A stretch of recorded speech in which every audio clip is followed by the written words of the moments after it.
What's up guys? So this week I'm going to let you in on a few daily habits that have completely changed my life, particularly over the last 10 years where I've actually achieved a fair bit. I now make a conscious effort to do all of these each and every single day. They've not just made me more efficient in terms of making money and work, but they leave me feeling more grounded, balanced, and just generally healthier as a person. It takes a few days to get into the swing of things, but once you're in, you'll realise quite how effective some of these things are and you won't want to stop, which is a good thing to mention at this point in time. Occasionally habits do slip, it's inevitably gonna happen. The difference is often how quick you can get back on the horse and carry on.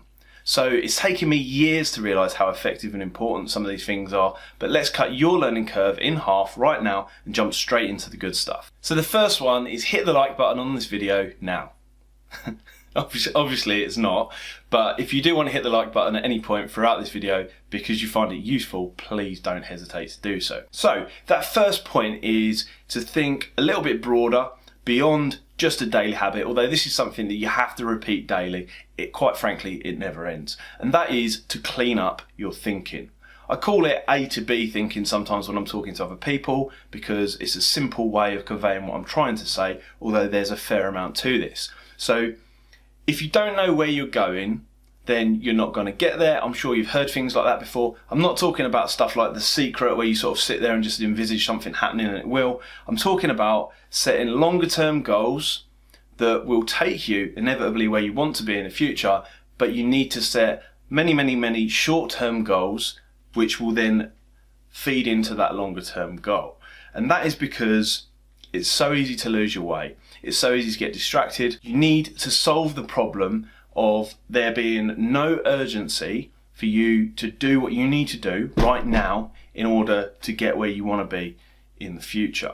Now, I've done this and I've made this mistake a lot in the past because I used to sit there and think, I want to be a millionaire by 30, which is far from impossible, but when you're sat there at 25 or 24, 5-6 years down the line, it's a long way away and you haven't set out those little milestones en route to ensure that you actually achieve that. It makes me think of Parkinson's law, if you've heard of that, which is basically the law that states that if you've got a period of time to do a task, you will take that period of time. Much like when you were at school maybe, you had a homework assignment and you wouldn't do anything right up until the day before, whereby you would then get it completed in the last 24 hours and the whole thing would be a rush. You want to avoid that, so you need to set out those milestones, set out those short-term goals that build into the long-term goal, and then the really important part is finding the most efficient route from milestone to milestone, cutting out the noise on the way. Now, the most efficient way to achieve those different milestones, one to the other, like I'm talking about, is to make sure that everything you do towards your goals is measurable. Because then you can look at it afterwards, it's very black and white. Are you achieving, overachieving, underachieving? What do you need to do to test and adjust your path in order to achieve where you want to go? Also, it can help you in harder times, when things aren't going so well, and you look back on your historic progress to see that the links that you've already made, and you can actually feel better about what you're doing and where you're going because you've got it all laid out in front of you and you can see how well you've already done. So onward to number 2, which is one that I'm really passionate about and I have actually talked about previously at different points in the past, particularly over on my blog, which is eliminate all distractions. Okay, and I mean this absolutely ruthlessly. You need to go through what is distracting you, what is sucking up your time in the day, because I will bet on it happily, 99% of people think they know what they're wasting their time on, think they know what they're putting their attention towards, but they're actually very wrong. Take a look at things like social media. I mean, at the end of the day, it's useful in some respects, but largely, what is it? It's gossip on the internet. Would you go into a mother's meeting and have a whole load of gossip in the real world? Some people might. Majority of you wouldn't, so why would you do it online? It sucks up a huge portion of people's time. Things like Twitter, it's just basically the sewer of the internet. Your phone is another one. I've spoke about this previously in the past. So a good little hack is to go to screen time on your phone if you've got an iPhone. I'm assuming there's something similar on Android, and there is a separate app you can get called Momentum, I believe it was. Put a link in the description below once I've found it.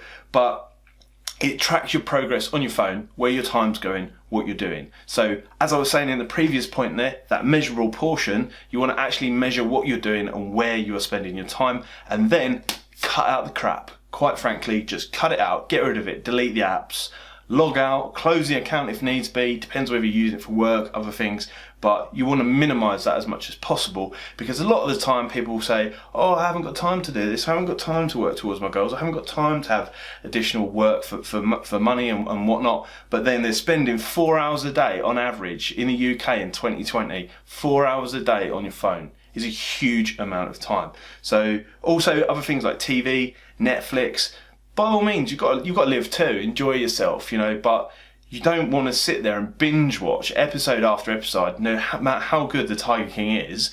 You don't want to sit and do that all in one sitting, because you just waste a huge chunk of your day. You need to hardwire yourself to complete things and get your brain used to starting a task and completing it, because I'm sure there'll be a big chunk of people, again, watching this video that say, oh, well, you know, I complete tasks, I don't spend long on social media. But when you look at the data and the facts, the measurement, the iPhone, install Chrome extensions on your browsers, presuming if you work from home or work on a computer, and it will show you how much time you've been on social media, you will be absolutely stunned. You need to cut that out, and it gives you a huge amount of space and freedom to actually spend your time on things that you really want. So if you think about 2 hours a day, okay, so the average is 4 hours a day on your phone in the UK.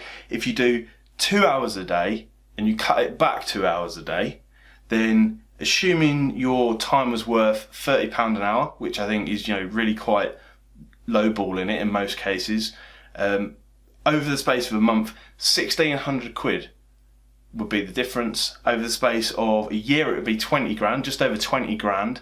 And over the space of 5 years, it would be just over 100 grand in terms of Great British pounds. Now, to a lot of people, that is all of, or a large chunk of their mortgage, which frees you up in your life. All this kind of stuff you want, stop wasting your time on YouTube, even though you're watching this video now, is what I'm trying to say. Cut out the distractions, get rid of it, spend your time on the things that matter. You know, earning more money, freedom, time with the kids, comfort, all those kind of things that you're actually craving when you're wasting what you've got in front of you right now. That was a huge breakthrough for me when I actually realised it, but be warned, realising it is one thing, doing it is another. So next up is something that I never believed at first and I didn't think would help me, but how wrong I actually was.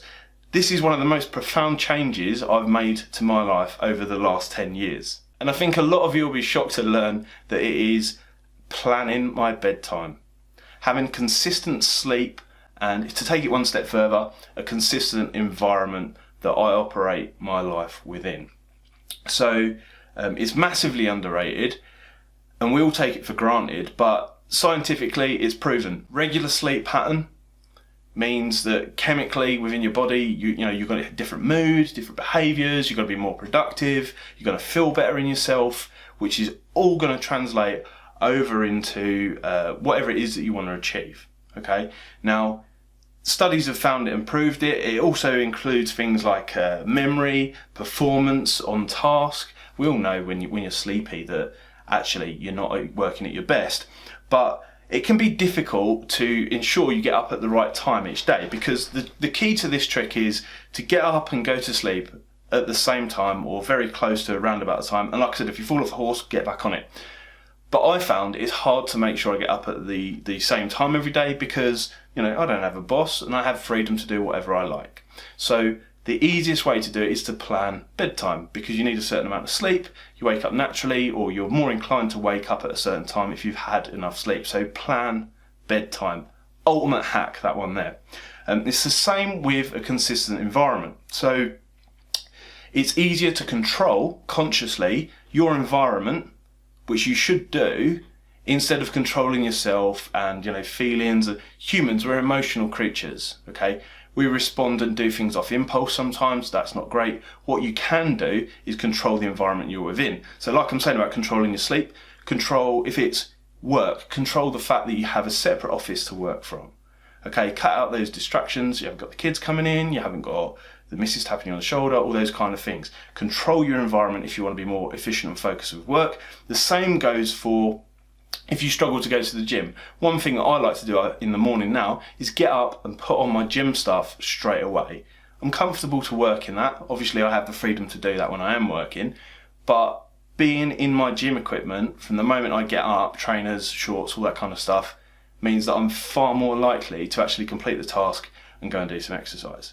Another example would be if you're losing weight, where do you control it? In the supermarket. So don't go to the supermarket whilst you're hungry, because you'll just pick up all the crap and put it in your trolley and then take it home, and you'll have a harder time of losing weight. If you're trying to lose weight and control that kind of thing, control it in the supermarket, make sure you're not hungry when you go, and select healthy things.